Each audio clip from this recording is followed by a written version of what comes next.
You know what? You just have to be quiet. That's part of your damn problem. Excuse my language, but it's true. You have to just shut up. Because I bet you, you've interrupted me twice, and I can bet you when your mom's trying to explain something, and it may not come out as articulate as she may want it, she may not even fully understand the emotion that she's trying to explain to you, you probably don't shut up and listen. Lisa Anderson versus Larissa Anderson.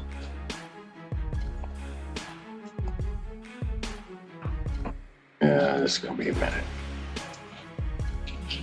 Hello. Hello. That's okay if they're backwards. Your name? Larissa. Lisa. All right. Okay, this is a termination case, and as I'm recalling, mother-daughter. Is that right? Okay. Is it your house, ma'am? Yeah, I'm on the lease too. So we're both. Buckle up, guys. Today, we're going straight into a courtroom moment that explodes without warning. The judge immediately shuts down a young woman for interrupting, using blunt language and zero patience. Before the case is even explained, authority is asserted and emotions are exposed. The tone is sharp, personal, and uncomfortable, making it clear this won't be a routine hearing, but a tense confrontation where respect and control are already on the line. Okay, are you renting this place from somewhere else? Yes. It's an apartment.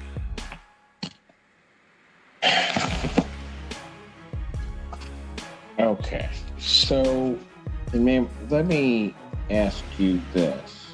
I don't have a copy of the lease. Are you disputing that she's also on the lease to the apartment? No, I just wanted her out for my well-being. No, I hear you, but I've got to have a legal basis in which to do that. So, you're both on the lease to the premises, is that correct? So you would agree that Larissa, Her right? name is on the lease, yes.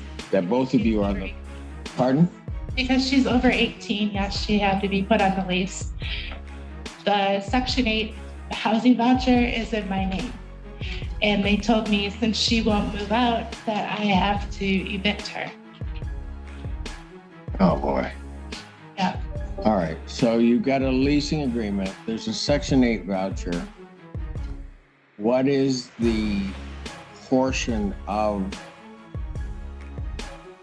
so how much do you pay?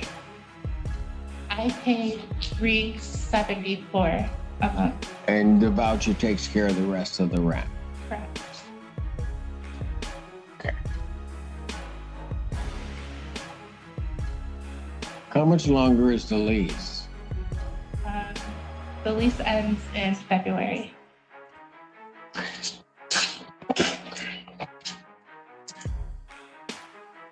And so of the $300 something, who pays what? Do you pay that? I pay everything. I pay the lights, I pay the water, I pay the rent. She just comes and goes as she pleases. Okay, pardon? I stay there. I live there. I buy household needs. I buy the soap, the laundry. I buy the needs for that. Okay, I got you. But if you don't mind me asking, how old are you? I'm 22. All right. So I stay with my mom with my kid. I got you. Who also resides there. So what's your position on this termination? You don't think you should have to move? Or what? I mean, she's my mother. We never agreed on. It's just rent. She wants me to pay, and she wants me to get out. I don't understand why I need to get out. She's my mom. I mean, we've only had each other for all of our life. And when my dad kicked us out, it was her and I homeless, at a hotel and things. Now she's trying to kick me out. I don't know why she needs to do that. The lease is up in February, and we both have to leave in February and right before the holidays and everything. The courtroom slows as the judge identifies the case, a mother attempting to remove her adult daughter from a Section 8 apartment they both share. Lease terms, rent payments, and voucher rules are carefully examined. As facts come out, the dispute reveals deeper issues than housing alone. What began as a legal question starts to feel personal, with financial pressure, family history, and unresolved resentment quietly shaping every answer. I don't know. First, she tried to take guardianship of my son, and then I'm not dead or like running away. I'm not missing. I'm here taking care of my kid. So that's why my kid and she got denied. And now she's trying to evict me because she didn't get lands. So it's just a whole situation, Your Honor. Yeah. So here's the thing. You mentioned twice her being your mother. I just love her. Pardon? I love her. But I don't think the roles are, I don't know. You don't think what? Like, I don't think she loves me the way I love her. Okay. A lot of powers come with this robe. I can't make people love each other. Right. So, or how they do it. But why do you want to kick your daughter and your grandchild out? Not trying to kick my grandchild out. It's my daughter that needs to go. Because I don't. Okay, but whoa. But I know technically it is. that's a package deal. I understand, but she. So then my question is, why would you want to do that? I honestly don't want to do that, but I need this because she's abusive towards me. Larissa, you don't have a place to go with your child. Is that correct? I mean, I really have to find a place, but I want to stay with my mom, and I'm not abusive towards her. She wakes up and You she just starts. got my hand. You did You this did to me that to on yourself. No, you did it to me on Sunday, I did Larissa. not do that to you. All right. So if there's any type of violence or anything like that, then somebody needs to call the police, because that's not what I'm here to deal with. I'm here to deal with. I understand, but she just thinks that I'm going to keep my mom close. She just thinks what? She blames me for everything, and she doesn't think she doesn't. She says she doesn't do anything wrong. She just needs to go. Ma'am, I don't mean this flippantly, but it's just true. A 22-year-old daughter telling you that she doesn't do anything wrong is absolutely normal, even if they're doing the wrong thing.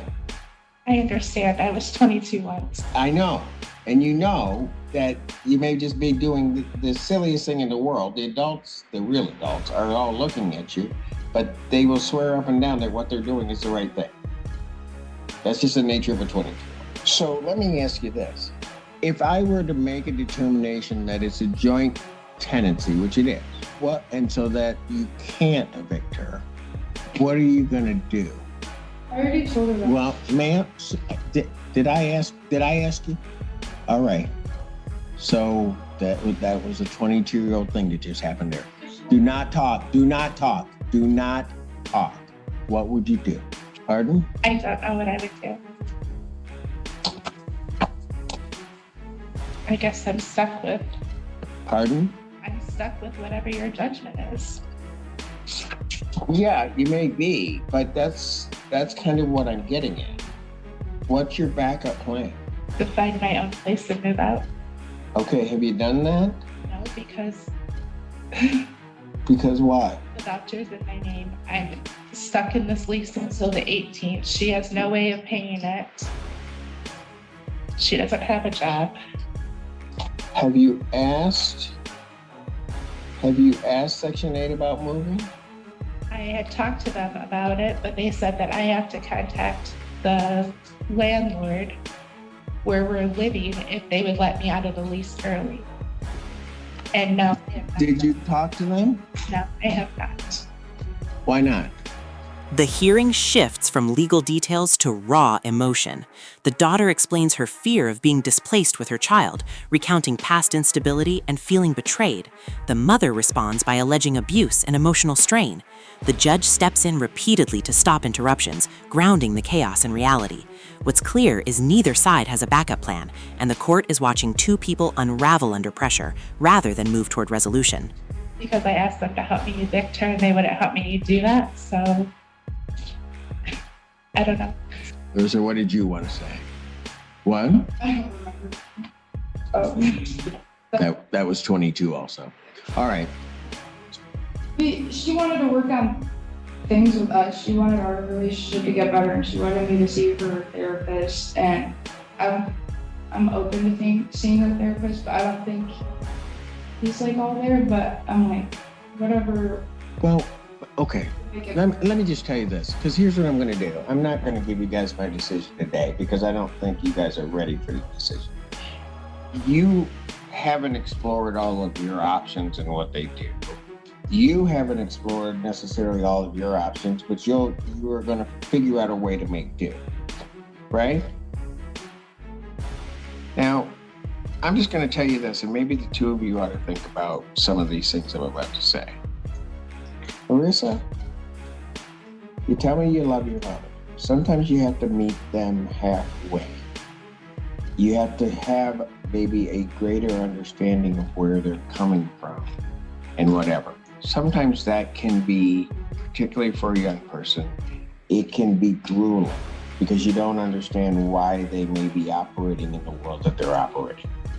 But you just have to do it. And you have to go through time. And if you got to go talk to somebody to try to understand maybe what she's saying, that's what you got to do. Because guess what? In the end, you get one. That's all that you get.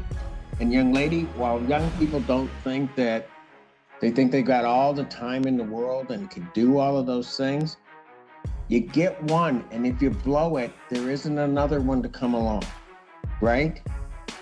And from your side, your son's name is Lance, he gets one. That's it. Now, for you, and I don't mean to say this, and probably you're gonna get in some trouble, but daughters are challenging. I will just tell you that. I've got one of each. Daughters are challenging. The boy was a lot easier for me. My daughter's 26, I still don't understand. I listen. But she's going to operate in her way.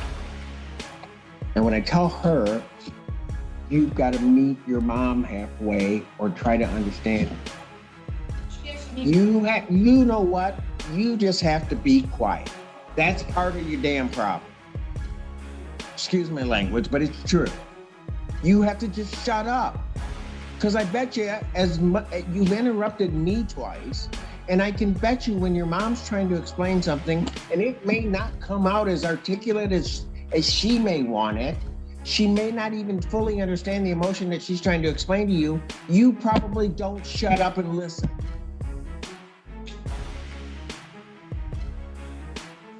You ought to try that. It can be cathartic.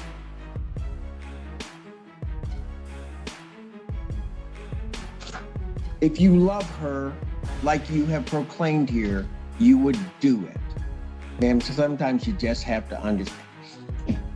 That's a whole different generation than you probably grew up.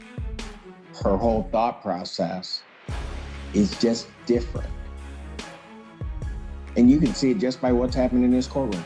You have not once during this proceeding interrupted me at all in terms of what I'm saying. This one, it's been at least twice. You may not like it,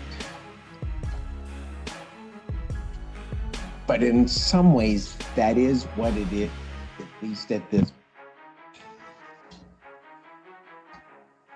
You have to accept the fact that if you offer for ways for her to engage and she doesn't want to engage, while it hurts, you just have to let it go and you don't try to force it. Because if she doesn't understand that she doesn't get another mother, that's not your problem, that's hers.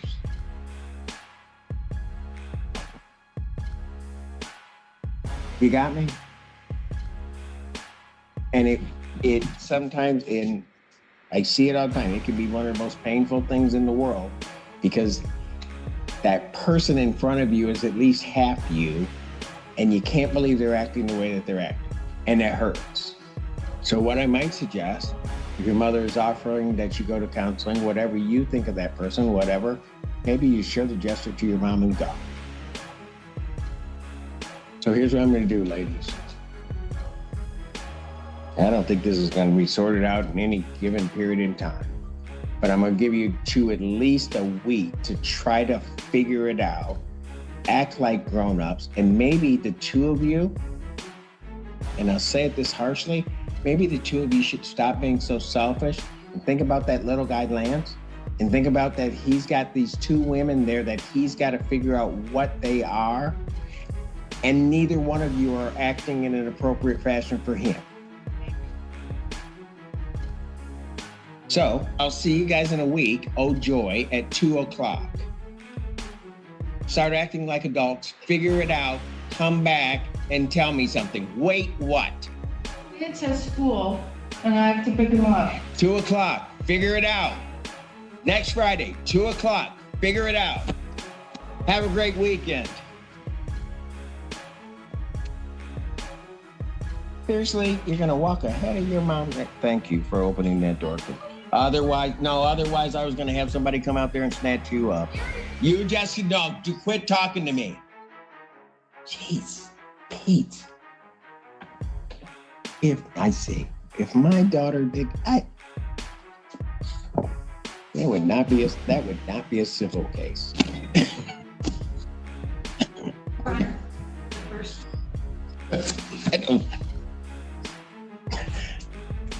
I almost want to go down the hallway and just run up. No, okay. Really, I can make it right. I'll take my robe off. Okay. You don't let me have any fun.